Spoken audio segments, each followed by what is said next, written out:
आज शनिवार का दिन है, जिस दिन अपन इस दरिद्रता से मिलने के लिए पीपल के पेड़ के नीचे आए हैं।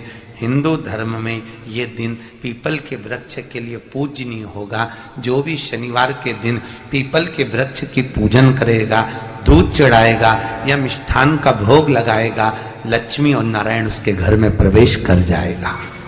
लक्ष्मी और नारायण उसके घर में प्रवेश करेगा। पुराण की कथा कह रही है कि दुनिया के सारे तीर्थ नहीं जा सकते, पृथ्वी की सारी नदियों में स्नान नहीं कर सकते, पवित्र नदियों में आप स्नान नहीं कर सकते, या किसी भी तीर्थ में जाकर एक रात्रि भी विश्राम नहीं कर सकते, या हमने जिंदगी में कोई दान करा ना करा, कोई पुण्य करा ना करा, कोई सत्कर्म करा ना करा, कोई शास्त्र पढ़ा ना पढ़ा, कोई शास्त्र सुना ना सुना, उसके बाद भी शिव महापुराण की कथा कहती है कि एक दिन में अगर मात्र एक बार भी आप शंकर के शिवालय में प्रवेश कर गए या मंदिर में प्रवेश कर गए तो सारे तीर्थ, सारी नदियां, सारे सरोवर, सारी बावड़ी, सारे तालाब, सारे कुंड के स्नान का पुण्य, दान का पुण्य प्राप्त हो जाता है, केवल शिव तत्व को प्राप्त कर लेने। शिव महापुराण की कथा कह रही है कि घर में जो दिया होता है वो दीपक भी कोई साधारण नहीं होता, उस दीपक की भी महत्वता है, उस दीपक का भी वर्णन है। महाराज एक बात और बहुत अच्छे से सुनिएगा, शायद आपकी जिंदगी को सवार हो, शायद आपके जीवन को सवार हो। मेरी जीजियों, मेरे जीजाओं, मेरी बेटियों, बेटाओं, कभी मौका लगे, शंकर भगवान के शिवलिंग के पास में आप बैठे हैं। यहां तक शास्त्र कहता है कि घर में अगर किसी को बहुत तेज बुखार आ गया है, बहुत तेज बुखार, और बच्चा उस बुखार में तप रहा है, बहुत तप रहा है, महाराज तुम जिस दिए में भगवान की आरती उतारते हो, जिस दिए से तुम भगवान की पूजन करते हो, कभी मौका लगे और आप पूजन करने के लिए गए,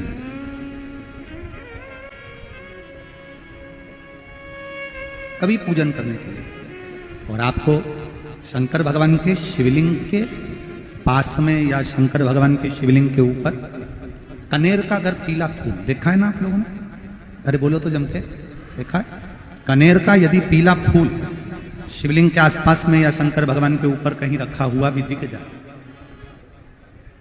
विषम परिस्थिति हो, बहुत हिम्मत ना हारते हो, तभी भगवान अकेले में एकांत में आप पहुंचे उनके पूजन के लिए, कनेर का पुष्प वहां रखा है, चाहे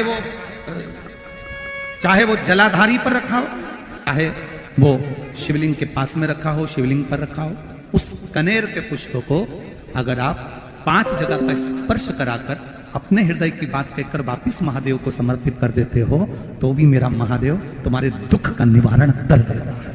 अब वो 5 स्थान, वो 5 स्थान, पहला गणेश जी, गणेश जी का जो स्थान होता है वह जगह, दूसरा षडानंद कार्तिक, तीसरा अशोक सुंदरी वाला स्थान, चौथा जलाधारी जो ऊपर से बूंद बूंद जल नीचे गिरा रही है, जया, विषहरा, शामली बारी, दौतली, देव, शंकर जी की 5 बेटियों का, और 5वें नंबर का है शंकर भगवान के, जो कैसे वर्णन किया जाए, त्रिशूल के 3 भाग होते हैं। करें दर्शन आप लोगों ने, जैसे सामने त्रिशूल लगा है, इस त्रिशूल के ऊपर देखेंगे तो 3 भाग दिख रहे हैं, नजर आ रहे हैं सबको? त्रिशूल का जो 3 भाग होता है, उस 3 भाग का जहां ज्वाइंट होता है, जहां मिलता है, एक जगह पर देखो तीनों भाग एक जगह पर मिले हुए, 3 भाग का जहां मिलन होता है, पंचम स्थान, ये 5वां स्थान, यहां पर स्पर्श कराकर शिवलिंग पर अपनी कामना कर कर श्री शिवाय नमस्तुभ्यम कहकर बाबा से अपने मन की बात कहकर जो समर्पित कर देता है, हम 3 महीना भी नहीं कहेंगे, हम तो कहेंगे अगर ज्यादा दुख है 3 दिन इंतजार करना, मेरा बाबा उस दुख को मिटाएगा। 3 महीना बहुत दूर, पर करना है दिल से। और कई तरह के दीपक होते हैं, दीपक का भी विधान वर्णन किया गया, उस दिए का भी वर्णन किया गया। यहां तक शास्त्र कहता है कि घर में अगर किसी को बहुत तेज बुखार आ गया है, बहुत तेज बुखार, और बच्चा उस बुखार में तप रहा है, बहुत तप रहा है, मारा, तुम जिस दिए में भगवान की आरती उतारते हो, जिस दिए से तुम भगवान की पूजन करते हो, उस दिए की बत्ती को नीचे डाल दीजिए और उस दिए को पानी की बाल्टी में धो दीजिए। कौन सी बाल्टी में? जिस बाल्टी के पानी से आप बच्चे को स्नान करा सको। मारा, केवल भगवान पर से ले जाकर, पास में से ले जाकर उस बाल्टी में थोड़ी देर डाल दो और उस बाल्टी के पानी से उस बच्चे को स्नान करा दीजिए। 15 से 20 मिनट, आधा घंटा लगेगा बच्चे का। बड़ी बेचैन दिख रही हो तुम, क्या बात है? पार्वती जी कहती है, देवव्रत, कश्मीर प्रदेश का एक भक्त देवव्रत बेलपत्री के वृक्ष के नीचे बैठकर आपका मंत्र जाप कर रहा। मैं आपको जगाना नहीं चाहती थी, पर बेलपत्री के वृक्ष के नीचे लक्ष्मी झाड़ू लगाती है, सरस्वती वीणा बजाती है, इंद्राणी उस बेलपत्री के वृक्ष के नीचे जल का सिंचन करती है, 33 कोटि देवी देवता उस बेलपत्री के वृक्ष की जड़ में विराजमान होते हैं। इसलिए देवव्रत एक बार पंचाक्षर मंत्र बोलता है तो वो 33 करोड़ बार गिना जाता है, ऐसा बेलपत्री का वृक्ष होता है। बेलपत्री के वृक्ष के नीचे एक बार अगर भगवान का नाम लिया जाता है तो वो 33 करोड़ बार, 33 कोटि बार गिना जाता है। एक मंत्र केवल नमः शिवाय, ओम नमः शिवाय, नमः शिवाय, ओम नमः शिवाय, 33 कोटि बार गिना है, 33 कोटि। कितना सुंदर लिखा है। फिर वही वाली बात आ गई जो पहले कथा में कहा, अपने लिए अच्छा वाला घी छाट के लाना, अच्छी कंपनी का लाना, और जब यज्ञ करने बैठे, पूजन करने बैठे, हवन करने बैठे, भगवान का कोई पाठ पूजन करवाई, पूजा वाले दुकान पे बोलना कि पूजा का घी चाहिए। तो वो पूजा का सामान बेचने वाला भी चतुर था, उसने पूजा का ही घी दिया। तो इन्होंने पूछा, भैया ये घी कितने का? तो क्या 80 रुपए का? तो 80 रुपए का आधा किलो? तो क्या पूजा का है? भारत की भूमि पर इस मृत्यु लोक में, पूरे विश्व में ऐसे कई घर हैं जिनके घर में गुजारा करने के भी आफत है। पहनने के कपड़े नहीं, किसी के यहां पर भोजन नहीं, किसी के यहां जमीन नहीं, किसी के यहां दुकान नहीं, कोई कोई पूरी जिंदगी किराए के मकान में निकाल देता है। नहीं, मेरा एक निवेदन है, इस कथा को जितने छत्रपति संभाजी नगर के श्रोता भाई बहन श्रवण कर रहे हैं उनसे निवेदन करूंगा, आप हाथ का ठेला लगा रहे हो, सब्जी का ठेला लगा रहे हो, फल का ठेला लगा रहे हो, धक्के की जिंदगी जी रहे हो, दरवाजे पर बैठे हो, कहीं ना कहीं तुम दास्य भाव की जिंदगी जी रहे हो, तकलीफ में जिंदगी जी रहे हो, बहुत दुख की जिंदगी जी रहे हो, बहुत कष्ट की जिंदगी जी रहे हो, उनसे केवल निवेदन करूंगा, 3 महीने 2 जगह पर जल चढ़ाना प्रारंभ कर दीजिए, केवल 3 महीने। एक शंकर भगवान के शिवलिंग पर, दूसरा बेलपत्री के पेड़ के नीचे, 2 जगह पर जल चढ़ाना 3 महीने लगातार चालू कर दो, बाबा तुम्हारा हाथ पकड़कर तुम्हें उन्नति की सीढ़ी पर चढ़ा देगा। हमें कोई चमत्कार करना नहीं आता, और ना हम कोई तंत्र विद्या या मंत्र विद्या जानते हैं, ना हमारे पास में बेल है, ना हमारे पास में भभूति है, हमारे पास में तो केवल शिव का नाम है। आप श्री शिवाय नमस्तुभ्यम बोलो, ओम नमः शिवाय बोलो, नमः शिवाय बोलो, चाहे महामृत्युंजय मंत्र बोलो, उसका स्मरण करते करते भगवान शंकर के शिवलिंग पर जल, और उसी पात्र में जो जल तुमने शंकर जी को चढ़ाया है उसमें से बचा हुआ थोड़ा सा जल बेलपत्री के पेड़ के नीचे चढ़ाना प्रारंभ कर दो। अलग से बेलपत्री के पेड़ के नीचे चढ़ाने के लिए अलग से लोटा भर के जल जरूरत नहीं पड़ेगी। जो तुमने शिव जी को जल चढ़ाया, जो तुमने देवादिदेव महादेव को जल चढ़ाया, बस उसी पात्र का जल शंकर जी को चढ़ाओ, उसमें से बचा हुआ थोड़ा सा जल बेलपत्री के वृक्ष के नीचे चढ़ाना प्रारंभ करना। कौन सा बेलपत्री का वृक्ष? जिसकी छाया आपके ऊपर आ रही हो। शिव महापुराण बड़ी सुंदर बात कहता है, ध्यान दीजिएगा। जिस बेलपत्री का पौधा तुम्हारे सिर का, और ये दोनों हाथ ऊपर कर लो, अपन खड़े हुए और खड़े होकर दोनों हाथ ऊपर करे, इतना बड़ा बेलपत्री का पौधा है, उस बेलपत्री के पौधे की पत्ती को कभी तोड़कर शंकर जी को नहीं चढ़ाना चाहिए। ध्यान रखना, कितना बड़ा पौधा। आप खड़े हो जाओ और खड़े होने के बाद आपका हाथ ऊंचा कर लेना। इतना बड़ा पौधा है, उस पौधे की पत्ती बेलपत्री को तोड़कर शंकर भगवान को कभी नहीं चढ़ाना। शंकर भगवान को उस बेलपत्री को, उस वृक्ष की पत्ती को तोड़ना चाहिए जो वृक्ष तुम्हारे हाथ से थोड़ा सा ऊंचा हो, जिसके लिए तुम्हें हाथ और ऊंचा करना पड़ रहा हो।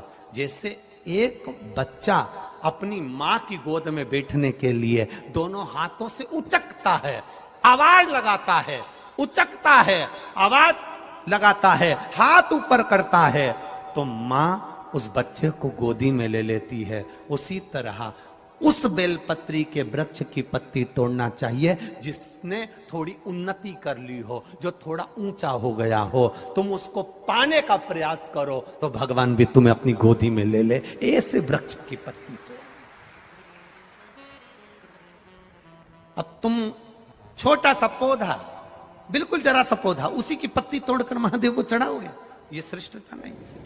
यदि बेलपत्री का पेड़ आपके यहाँ है और मान लो कई लोग बेलपत्री गमले में लगाते हैं या छत के ऊपर लगा देते हैं, बेलपत्री का वृक्ष जो होना चाहिए वो घर के ठीक पीछे के भाग में, पीछे के भाग। या बेलपत्री का वृक्ष अगर पीछे नहीं है तो आप अपने घर से जब बाहर निकलते हैं तो राइट हैंड की ओर बेलपत्री का वृक्ष होना चाहिए। आप जब घर से प्रवेश कर रहे हैं, बाहर की ओर निकल, वो सुख का अनुभव करा। यदि घर से निकलते समय बेलपत्री का पेड़ लेफ्ट में अगर आता है, आप जिस घर से निकल रहे हो लेफ्ट में अगर बेलपत्री का पेड़ आता है तो आप 1 रुपए कमाएंगे, 1.25 रुपए खर्च होगा, पैसा हाथ में टिकेगा नहीं। घर में 10 लोग भी कमा रहे हैं तो पैसा घर में दिखेगा नहीं, आएगा जरूर, सारे काम होंगे पर टिकेगा नहीं। यदि लेफ्ट में, राइट भाग का बेलपत्री सुख का अनुभव। बेलपत्री का वृक्ष घर में लगाओ तो घर के पीछे के हिस्से में लगाना चाहिए, और ऐसी जगह नहीं लगाना कि जहां पर बेलपत्र में गंदा पानी जाए या कोई गंदी वस्तु उसके नीचे पड़े। 33 करोड़ देवी देवता बेलपत्री के पेड़ के नीचे सोमवार के दिन, कोई रविवार के दिन, कोई मंगलवार, कोई बुधवार, कोई गुरुवार, कोई शुक्रवार, कोई शनिवार के दिन बेलपत्री के नीचे आकर 33 करोड़ देवी देवता हो तप करते हैं, साधना करते हैं। बेलपत्री के पेड़ का बड़ा प्रमाण है। एक बेलपत्री ऐसी होती है जो कि शंकर पर अगर चढ़ी हुई है तो वापिस उतार कर धोकर फिर शिव को चढ़ा सकते। किसी व्यक्ति से कोई काम करवाना है, वो काम नहीं कर रहा, कोई फाइल आगे नहीं बढ़ रही है, कोई कार्य अटक रहा है, या फिर कहीं रुपया पैसा अटक गया हो, नहीं निकल रहा हो, तो एक जल के पात्र में जल भरकर 5 बेलपत्री शिव जी को समर्पित कर कुंदकेश्वर महादेव का नाम लेकर एक सफेद पुष्प बेलपत्री के ऊपर जो शिव जी को चढ़ाई है उस पर समर्पित कर जल जो लेकर गए हो, अपनी उस कामना को कर कि मेरा ये कार्य अटक रहा है, ये कार्य नहीं हो रहा, कुंदकेश्वर महादेव का नाम लेकर धीरे धीरे जल की धार चढ़ाइए। और एक बात हमेशा याद रखना, फिर निवेदन कर रहे हैं, अच्छे से समझ लेना, शंकर जी पर जब जल चढ़ता है, शिव जी का जब अभिषेक होता है, शंकर जी पर जब जल चढ़ाया जाता है, दूध चढ़ाओ, जल चढ़ाओ, कुछ भी चढ़ाओ, पर एक बात का स्मरण अपने जीवन में होना कि इतने ऊपर से मत चढ़ाना कि जल चढ़े और छींटे आपके ऊपर। बहुत ध्यान दीजिएगा। हाँ, तो यहां तक वर्णन करा गया है कि शंकर जी का जल चढ़ा हुआ जहां से बहकर जाता है ना, उसको लांगा तक नहीं जाता। यहाँ लांगते हैं क्या? नहीं ना, परिक्रमा भी करेंगे तो वहीं से लौट कर वापिस इधर जाएंगे। शिव जी का जहां से जल बहकर जा रहा हो, चढ़ा हुआ जल जहां से बहकर जा रहा हो, उसको लांगा तक नहीं जाता। और कई लोग बड़े बड़े आनंद में शंकर जी पे इतनी ऊपर से जल चढ़ाएंगे तो वो छींटे पूरे अपने ऊपर आना चाहिए, शरीर पर आना चाहिए। नहीं नहीं, उसका दोष है महाराज, उसका दोष है। आप भगवान को अगर जल चढ़ाओ, दूध चढ़ाओ, तो मान लो अगर जैसे एक सरल भाषा में समझ लो और अच्छे से, कि जैसे ये शिवलिंग है, शंकर जी का ये शिवलिंग है। और आप जल चढ़ा रहे हो तो इतनी ऊपर से छोड़ोगे तो पानी का छींटा तो अपने ऊपर आएगा, पर वही जल, वही दूध, वही सामग्री आप शिवलिंग से थोड़ी सी दूरी बनाकर अगर आप समर्पित करेंगे तो बाबा उसको स्वीकार भी करता है और आनंद की अनुभूति भी होती है, कार्य में सिद्धता भी आती है, कार्य में उसकी सिद्धता भी आती है।